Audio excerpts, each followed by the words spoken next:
Hello everyone, আমি Tanima daily লাইফে সবাইকে স্বাগত। আশা করি তোমরা সবাই খুব ভালো আছো। আমার দেশের বাইরে দেশের মধ্যে সকল দর্শক বন্ধুদেরকে শুভ সকাল জানিয়ে আজকের ব্লগ ভিডিওটা শুরু করছি। আজ শুক্রবারের ব্লগ ভিডিও নিয়ে তোমাদের সামনে হাজির হয়ে গেছি। সারাদিন কি করছি না করছি সবটাই তোমাদের সঙ্গে শেয়ার করব। তো চলো শুরু করা যাক। এদিকে আমি রান্না বসিয়ে দিয়েছি, এক এক করে সব রান্না করে নেব। তো এখনও বাকি রয়েছে। তো এখানে আমি লাউ শাক, আলু, কুমড়ো, বেগুন, ঝিঙে আর একটু কাঁচকলা ছিল, ওটা দিয়ে আমি একটু লাউ শাকের ঘন্ট মতো করছি। তাড়াতাড়ি ঘুম থেকে উঠে পড়ে আমার দেখো প্রায় সমস্ত রান্না কমপ্লিট। এই যে দেখো, এখানে উচ্ছে আলু ভাতে মাখা হয়ে গেছে, এখানে মাছের ঝাল হয়ে গেছে, আর এখানে না লাউ শাক দিয়ে আলু কুমড়ো দিয়ে একটা ঘন্ট মতো করেছি। এটা হচ্ছে দুপুরের লাঞ্চের জন্য আমি রেডি করে নিয়েছি। আর এদিকে আমার ছেলে তো সকালে খেয়ে যায় বলে ভাতও হয়ে গেছে। আর এখানে না হচ্ছে ছোলার ডাল আমি সেদ্ধ করে নিয়েছি, এটা বিকেলে করব। বিকেলের ছোলার ডাল হবে, সকালে এখন আর টাইম নেই, আজকে একটু বেরোবো। আর এই যে দেখো, এখানে আলু ভাজা হয়ে গেছে, শুধু রুটিটা বানাবো বলে হচ্ছে রান্নাটা প্রায় কমপ্লিট হয়ে গেল। আজকে আমার শাশুড়ি মাকে নিয়ে একটু হসপিটাল যাব, মানে ওনার পায়ের ব্যথা, তো ওটা মাঝে মধ্যে চেক আপে যেতে হয়। তো সেই চেক আপে বেরোবো, সেই জন্য সকাল সকাল সমস্ত রান্না করে নিলাম, রেখে দিয়ে এবার আমি বেরোবো শাশুড়ি মাকে নিয়ে। এদিকে আমার ছেলেরও আজকে স্কুল আছে, ওর আজকে থেকে এক্সাম স্টার্ট হচ্ছে। তো ওর জন্য সমস্ত কিছু আগে রেডি করে দেব, করে দিয়ে তারপরেই বেরোবো।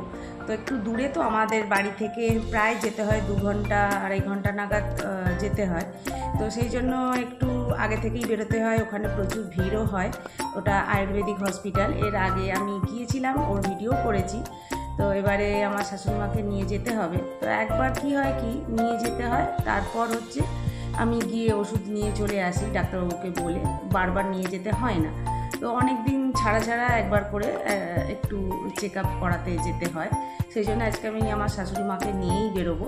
তো সবটাই তোমাদের সঙ্গে শেয়ার করব। এবার আমি চলে এসেছি আমার শাশুড়ি মাকে নিয়ে, আমি হসপিটালে পৌঁছে গেছি। আমার ভাইও এই হসপিটালে দেখায়, আমার ভাইও এসে গেছে।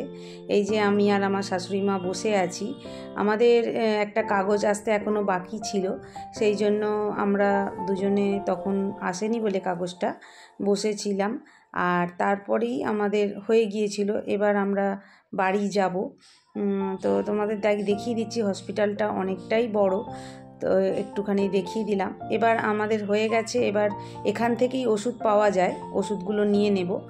আর এদিকে রক্ত পরীক্ষা করতে দিয়েছে, সেটাই একটু দেখে নিচ্ছি, কখন করাবো, কী বৃত্তান্ত, ওটা একটু জেনে নিলাম। আর একটু আমার শাশুড়ি মা আর আমার ভাই আর আমি তারপর একটু চা খেয়ে নিলাম। তো হয়ে গেল, তারপর চলে এলাম, এসে সোজা আমার শাশুড়ি মাকে বাড়িতে নামিয়ে দিয়ে আমি চলে এলাম ছেলের স্কুলে। ছেলের ছুটি হয়ে গেছে, এবার ছেলেকে নিয়ে বাড়ি যাব। তো আমাদের যে গাড়িটা, স্কুল গাড়িটা আসে, সেই গাড়িটা এখনও আসেনি বলে আমরা অপেক্ষা করছিলাম। তো সেই জন্য একটু দাঁড়িয়েছিলাম, তারপর স্কুল গাড়িটা এসে গিয়েছিল। আজকে একটু দেরি হয়েছিল স্কুল গাড়িটা। তো আজকে আমার টেনশান হচ্ছিল ছেলে কীরকম কী পরীক্ষা দিয়েছে না দিয়েছে, তো সেই জন্য আমি আবার দৌড়ে গেলাম আনতে। এবার আমি সোজা আবারও চলে এলাম রান্নাঘরে, ছেলেকে একটু ম্যাগি করে দিয়েছি। ও আজকে বলল, মা আমি রুটি খাবো না, ম্যাগি খাবো। ওকে একটু ম্যাগি করে দিয়েছি, আর বিকেলের রান্নাটা করে যায়নি, সেটাই একটু করে নিচ্ছি। একটুখানি চিকেন ছিল, চিকেন দিয়ে আর পেঁয়াজ আদা রসুন দিয়ে একটু করে নিচ্ছি, ভাজা ভাজা করে নিয়ে সমস্ত রকম মশলা দিয়ে আজকে করে নেব ছোলার ডাল। তো একটু আলু দিই আমি ছোলার ডালে। তো আলুটা আর ছোলার ডালটা আমি সকালবেলা আমি সেদ্ধ করে ফ্রিজে রেখে দিয়ে চলে গিয়েছিলাম। তো সেটাই আমি কি করছি, একটু বের করে নিয়ে করে নিলাম। এই যে হয়ে গেছে, এবার আমি ভাত খেতে বসবো। আমার ভাতটা বেড়েও নিয়েছি।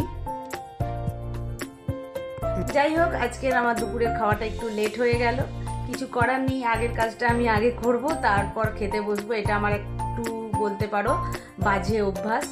কেন কি আমি খেয়ে নিতেই পারতাম, আগে খেয়ে নিয়ে আমি এই কাজগুলো করতে পারতাম, কোনো অসুবিধা নেই।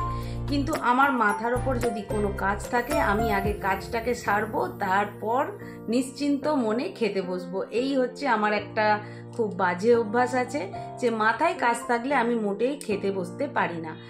আর বিশেষ করে আমি দুপুরের খাওয়াটা আমি কি করি, সব সময়ের সব খাওয়া আমি তাড়াতাড়ি সেরে নিতে পারি, কিন্তু দুপুরের খাওয়াটা আমি একটু বসে ধীরে সুস্থে খেতেই পছন্দ করি। তো যার জন্যে কি হয়, কাজ থাকলে আমি আগে কি করি, কাজ সারবো, তারপর ধীরে সুস্থে ঠান্ডা মাথায় বসে খাবো। যাই হোক, আমার কিছু বন্ধুদের কথাও একটু বলে নেব আজকে। আমার অনেক বন্ধুরা রয়েছে যারা তোমরা আমাকে সব সময় আমাকে সাপোর্ট করে চলছো বা মানে আমাকে মেসেজ করছো, তোমরা খুব সুন্দর সুন্দর কমেন্টের মাধ্যমে আমি জানতে পাচ্ছি আমার সকল বন্ধুরা আমাকে যে এত দূর এনেছে, এতটা পথ আমি যে এসেছি, যেটুকুনি পথ আমি এসে থাকি না কেন, শুধু কিন্তু আমি আমার এই বন্ধুদের জন্যই আসতে পেরেছি। যাই হোক, তোমরা না আমার এরকম পাশে থেকো, আমাকে প্লিজ তোমরা সাপোর্ট করো যাতে আমি আগামী দিনে আর একটু এগিয়ে যেতে পারি। তো ভিডিওটা আমি এখানেই শেষ করছি। যদি আমার এই ভিডিও তোমাদের ভালো লেগে থাকে প্লিজ আমার চ্যানেলটা তোমরা সাবস্ক্রাইব করো আর অনেক অনেক লাইক শেয়ার দিও। আজকে চলি, আসবো একটা নতুন ভিডিওর সঙ্গে, ততক্ষণের জন্য টাটা।